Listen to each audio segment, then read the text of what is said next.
Pemirsa, Menteri Sosial Tri Risma hari ini menyebut alasannya memaksa seseorang penyandang tunarungu agar berbicara untuk memastikan alat bantu dengar dari Kementerian Sosial berfungsi dengan baik. Aksi Mensos dalam peringatan Hari Disabilitas pada 1 Desember lalu menjadi sorotan publik. Kamu sekarang ibu minta bicara, enggak pakai alat. Kehadiran Menteri Sosial Tri Risma hari ini pada acara peringatan Hari Disabilitas Internasional 2021 1 Desember lalu menuai kritikan publik. Kritikan itu datang ketika Risma memaksa seorang penyandang tunarungu untuk berbicara di panggung. Risma dinilai tidak memiliki empati.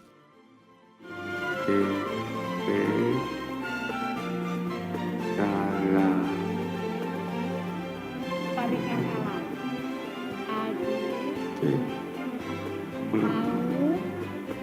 Lestarikan. Risma pun memberikan penjelasan tentang tata komunikasi yang dilakukan tersebut. Risma ternyata ingin memastikan alat bantu dengar dari Kementerian Sosial berfungsi dengan baik. Saya pengen tahu apakah alat yang saya bantu itu bisa berfungsi maksimal. Saya kan juga pengen tahu. Nah, kemudian yang kedua, apakah sebetulnya dia memang hanya tunarungu atau tunawicara atau dua-duanya. Nah, itu cara mengetesnya begitu, dia melatih untuk bicara. Saya ingin mengoptimalkan kemampuan dia kalau memang dia bisa bicara. Itu pilihan setelah itu dia mau bicara atau tidak. Tapi bagi saya saat dia kondisi terdesak, dia bisa melakukan sesuatu untuk pengamanan dirinya. Itu yang paling penting. Untuk memastikan alat bantu dengar tersebut berfungsi, Risma mengaku telah memerintahkan seluruh jajarannya untuk mempelajari bahasa isyarat agar lebih mudah berkomunikasi dengan para penyandang disabilitas tunarungu atau tunawicara. Dari Jakarta, Reni Sanjaya, iNews melaporkan.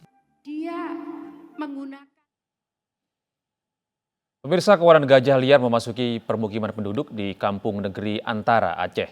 Peristiwa tersebut menyebabkan puluhan rumah rusak.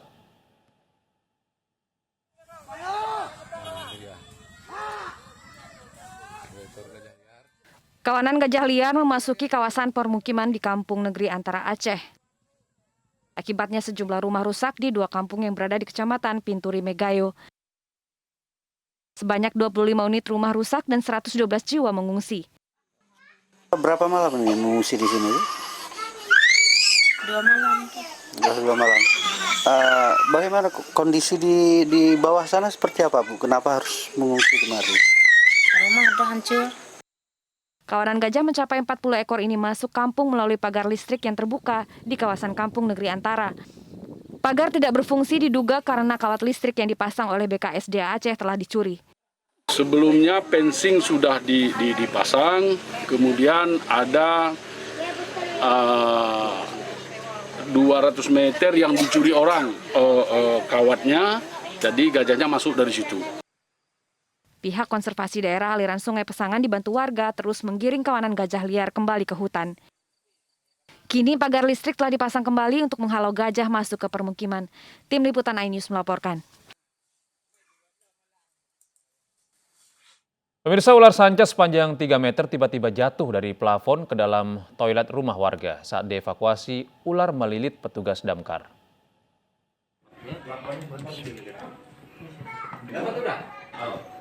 Ular sanca sepanjang 3 meter ini membelit petugas damkar saat berupaya dievakuasi dari dalam toilet warga.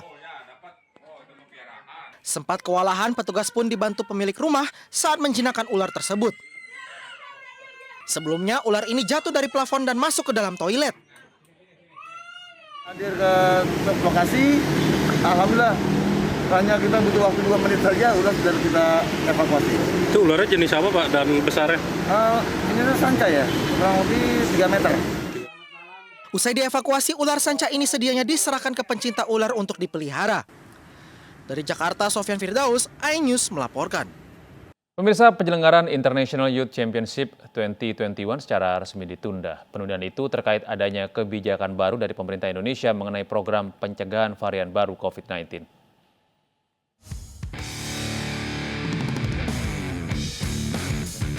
Penyelenggaraan International Youth Championship 2021 resmi ditunda lantaran adanya kebijakan baru dari pemerintah Indonesia terkait program pencegahan adanya varian baru COVID-19, yaitu varian Omicron.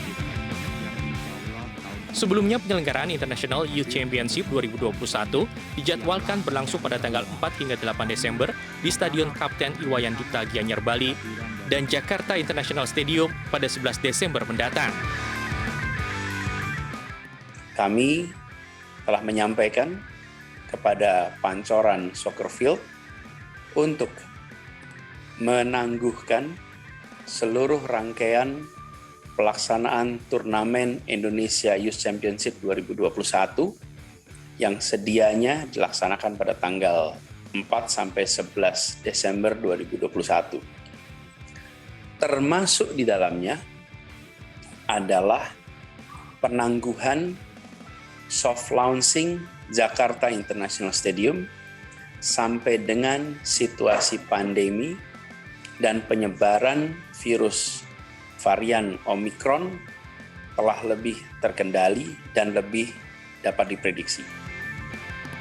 Ditundanya gelaran bergengsi ini membuat pihak penyelenggara tidak bisa melaksanakan kegiatan yang dinilai bagus untuk perkembangan sepak bola usia muda ini.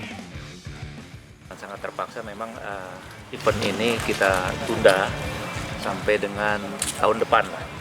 Saya belum bisa menyebutkan bulannya, tapi jelas ini event ini tidak dihentikan, ya. Artinya kita memang terus mengikuti perkembangan pandemi ini dan dimungkinkan antara ya Februari dan Maret kira-kira gitu. Para pemain Indonesia All-Star U20 juga kecewa dengan ditundanya International Youth Championship 2021, mengingat persiapan panjang yang sudah dilakukan, sehingga kesempatan mereka melawan 3 tim elit La Liga, Barcelona, Real Madrid, dan Atletico Madrid U18 tertunda. Akibat penundaan ini, skuad Indonesia All-Star U20 akan kembali lagi ke Jakarta sambil menunggu kepastian International Youth Championship digelar kembali. Tim Liputan iNews melaporkan.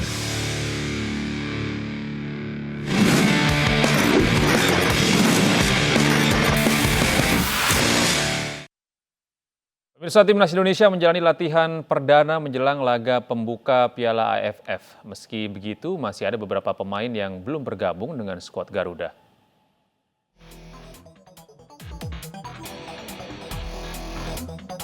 Timnas Indonesia menjalani latihan perdana di Singapura di Stadion Bukit Gombak. Selama di Singapura, protokol kesehatan yang diterapkan pihak AFF sangat ketat karena masih dalam pandemi COVID-19. Sebelumnya, skuad Garuda total melakukan perjalanan 15 jam dari Antalya, Turki hingga Singapura. Seluruh pemain tampak bersemangat mengikuti latihan jelang laga perdana Piala AFF 2020. Meski begitu, masih ada beberapa pemain yang belum bergabung, mulai dari Elkan Bagot hingga Egy Maulana Fikri.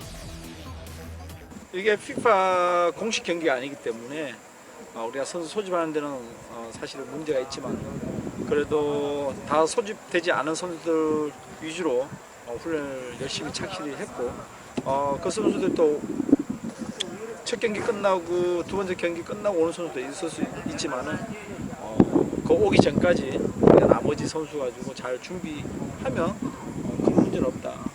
그 선수들 그 대신 합류한 선수들 좀 더 빨리 합류했으면 좋겠다. 그런 생각을 갖고 있습니다.